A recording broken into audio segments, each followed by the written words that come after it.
d'être dominé, je dirais, par Balaguer. On a bien sûr travaillé son psychologique et on va le faire jusqu'au dernier jour parce que c'était un point faible à travailler pour Tafatine.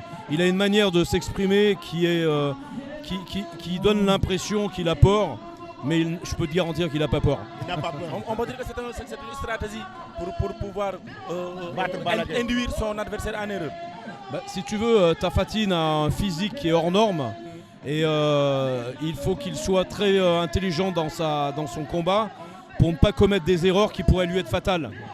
Juste un dernier point, est-ce que Eric Favre est prêt à accompagner? Parce qu'on a des lutteurs vraiment qui sont malades, certains sont blessés et la plupart ont eu des accidents de travail dans la lutte. Il y a un certain lutteur qu'on appelle Kassé Diop, il est Mbouroua, il a presque 6 ans qu'il est cloué dans un fauteuil roulant, dans une chaise roulante et c'est vraiment triste parce qu'il a besoin de soins mais malheureusement il n'a pas les moyens nécessaires pour pouvoir faire le social dans la lutte.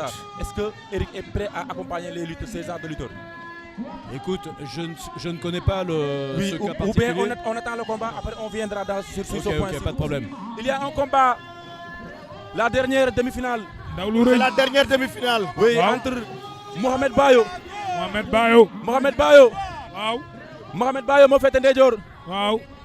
Général Malika à droite. Mohamed Bayo ñu naan ko général bu Malika moom moo féete ndeyjoor moo yore ngeen bu weex li. Waaw. moom la ak ki nga xamante ni moom mooy Mamadou Lamine Diop. ñu naan ko Radiakhé. dafa ñëw pour jeexal moo doon représenté Kaolack plus de 100. bu jógee général Malika moo doon représenté Fatick plus de 100. teg na loxoom ci bopp bi de. demi-finale la. téye ci benn loxo bi. si près du di ko déglu. kenn du bëgg a assaler ce combat. Ah non, déedéet. Général Malika, il va faire un combat très sûr. ku daan dem finale. Il va faire un combat de sécurité. mais ki muy bëre. Regardez la différence de poids. mais nee naa la Il va imposer sa force comme il a fait à tout le monde. De décrocher donc une qualification en finale. Général Malika qui parle en compétition individuelle. Général Malika jël na ko. bañ na. Général Malika est très dangereux. Il a des façons. Général Malika Radiakhé. am na façon bëre yoo xamante ne. Très expérimenté, très rusé. Qui a l'habitude jàppante nañu ay loxo ci de kaw. compétir en lutte simple. Général Malika en toute sécurité. ci yel la bëgg a dugg ci yel la bëgg a dugg.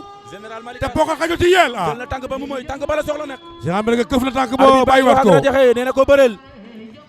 loolu mooy avertissement verbal. Radiakhé léegi nga jël avertissement Radiakhé. waaw bëreel ci koom rek bul xaar ñu bëre sa kaw. dana ko jëlaat de. Général Malika.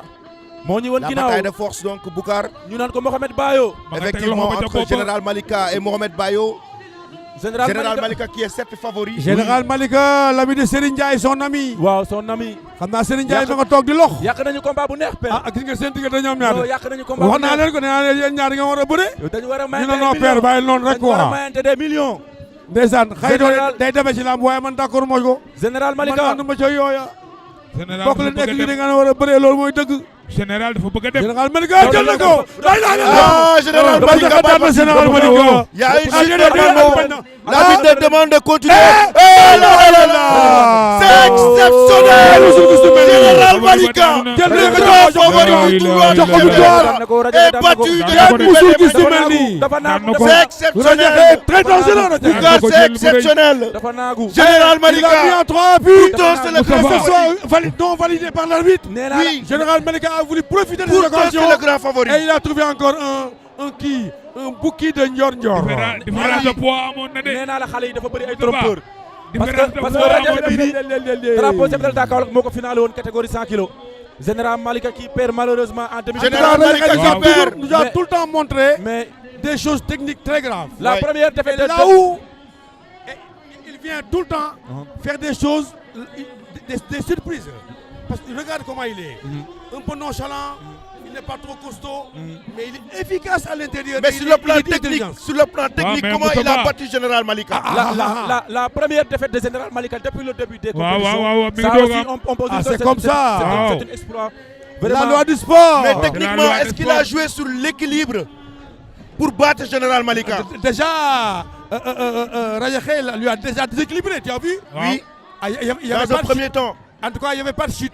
Oui, Il s'était empressé pour lever ses mains. Il Effectivement. a suivi derrière. il a suivi. Ce qui a fait le charme, Oui. c'est quoi? Oui. C'est là où on l'a surpris. C'est là où on l'a Regardez-moi surpris. ça. La Il a réactivité. pris La tout de suite. La réactivité. La réactivité Il l'envoie. de Mamadou Lamine Diop du Radiakhé. Parce qu'il est C'est plus grand. incroyable. Avec Il un est vote plus grand là, il a. C'est Ah, magnifique. c'est beau. C'est magnifique. L'histoire retiendra cette chute. extraordinaire. daan na ko jël Donc, L'histoire retiendra cette chute. On va Waaw, libérer waaw. Eric pour la dernière question. Effectivement, oui. Pour la dernière question, Eric Favre, pour pouvoir accompagner Eric Favre pour œuvrer dans le social sur les lutteurs Jërëjëf. vraiment qui sont malades et les lutteurs vraiment qui ont des blessures. Écoute, tu sais, on a fait déjà beaucoup d'actions dans le domaine des associations, que ce soit dans des pouponnières, que ce soit pour faire des consultations gratuites. Et partout où on pourra agir dans le domaine du social, on le fera dans la mesure du possible. Et une fois que j'aurai connaissance un peu plus de ce cas, on verra ce que l'on peut faire pour lui, pour l'aider, bien sûr. Merci beaucoup, Eric. Merci bien. d'être présent. Merci bien, merci. Merci. bien. Merci, bon courage Merci les gars. Eric. Oui, merci, Merci beaucoup. beaucoup. C'est gentil. kon nag Boucar Waaw père. maa ngi tàggoo ba suba ak jàmm Waaw père. ñu dajawaat fi rek Waaw. ci final yi faram fàcce ko Inch'Allahu Rabbi. lépp lu fi xew rek ñu waxtaane ko Fii di wax général. ni su ma fi waxee kàddu goo xamante ni déranger na kenn nañ ma ko jéggal su ma fi waxee lu baax amoon naa yéene wax lu ko ëpp waaye yéen ñaar ku toog ak yéen am xam-xam parce que li ngeen di wax ci wàllu nasaraan ci yoon ngeen ko teg te àdduna bi yëpp a ngi leen di déglu Macha Allah. ñëpp kontaan nañu Macha Allah. ñëpp xam nañ ni Jëli bi rëy na. fii mooy Lutte TV Dëgg la. fii mooy Eric Favre Fii la lépp di leere. fii la lépp di xewee Dëgg la. yéen yéenay bëtu askan wi kon ñëpp kontaan nañ ci drapeau chef de l'État bi ñëpp kontaan maa nañ. leen di gërëm di leen sant Ñëpp kontaan Effectivement. Merci beaucoup en tout cas, Boucar. nañ. Waaw Al Amin. Merci beaucoup à tous les téléspectateurs de Lutte TV et d'Eric Favre TV. Merci beaucoup à toi aussi, Boucar, pour le travail exceptionnel que tu es en train de faire dans la lutte sénégalaise et dans la lutte simple. Merci aussi aux grands chroniqueurs et vraiment aux spécialistes de lutte, Père Pala et la légende, Moustapha Gueye.